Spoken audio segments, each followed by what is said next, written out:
Right. In Love Lab today, there were three main things that we want to... Yes, exactly. Yeah.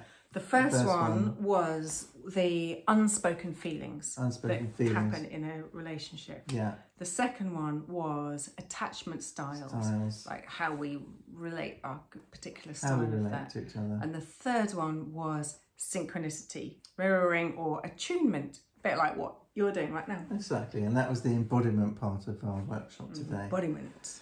So being with how we the underlying feelings and emotions that often don't get expressed in conversation and dialogue are those things that, if they were expressed, will often bring you closer together. They allow somebody to be accessible, responsive and engaged, the ARE of they're the often quite vulnerable. We think that we're taking a big risk when we say it. It can feel like we're really digging deep, and yet it's the things that often happen all the time in our minds, but we can just shut it out and quiet it out. Yeah, that's right. Things like, you know, did I do the right thing? Is he still engaged with me? Am I,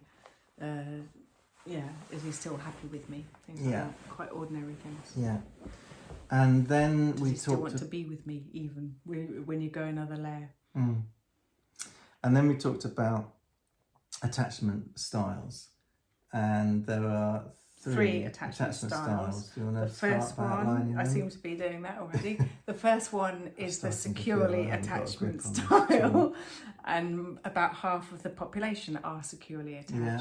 And then another 25% are more of a pursuer. And she's talking about me. The metaphor for that was the octopus. Octopus. The one who draws the other one in. Yeah. And the withdrawer is seen as the turtle. The turtle. Like in her own shell, quite happy, doesn't want to be disturbed by other people. These aren't necessarily negative.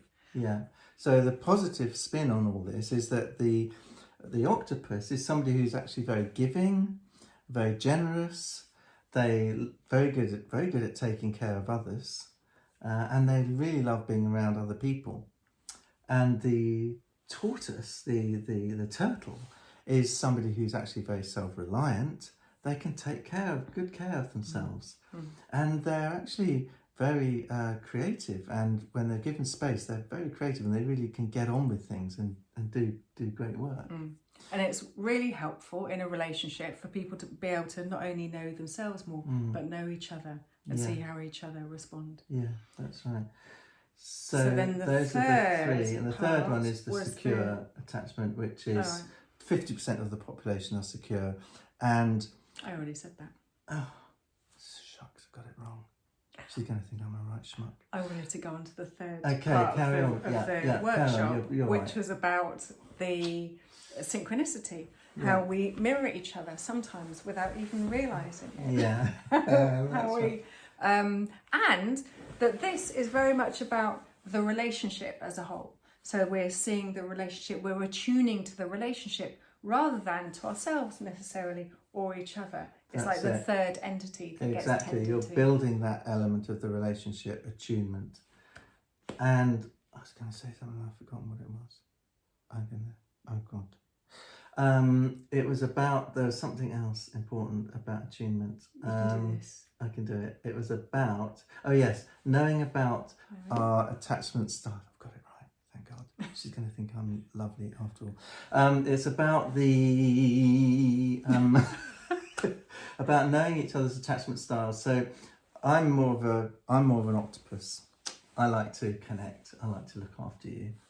And knowing that, I also know that you're really good at getting on with your own thing and really productive, and you know how to get on with your work and do stuff. And so it's good to know that, because then I can address that. If I'm wanting to talk to you about something difficult, I can say, look, I know you just want to get on with stuff right now, and you may not have time to connect with me right now, but and people with these traits, a little bit octopus and a little bit tortoise, often get on really well together. It's quite a good match. Yeah, and it's good to remember that we can often call these two the pursuer and the distancer. So, and that's a relationship, that gives the relationship dance. If I pursue too much, Sarah's going to just distance away from me. We also did going on too long here. We also did some embodiment around how one of us will want to hold on to the other one's hand, and the other one will want to let go. And it's not necessarily the dynamic that we're taught in social situations where we get to navigate that so delicately, so it's unseen. But what happens when one person wants more connection than the other? Yeah, this is a good example of it here. So this is how we played with it physically today. Yeah. I really hope I've done this video well. I hope she's going to like it. Yeah, so there you go. I think we're almost done. We're done. Yeah, that's it. That's it. And thank you for watching. Goodbye from Love Lab.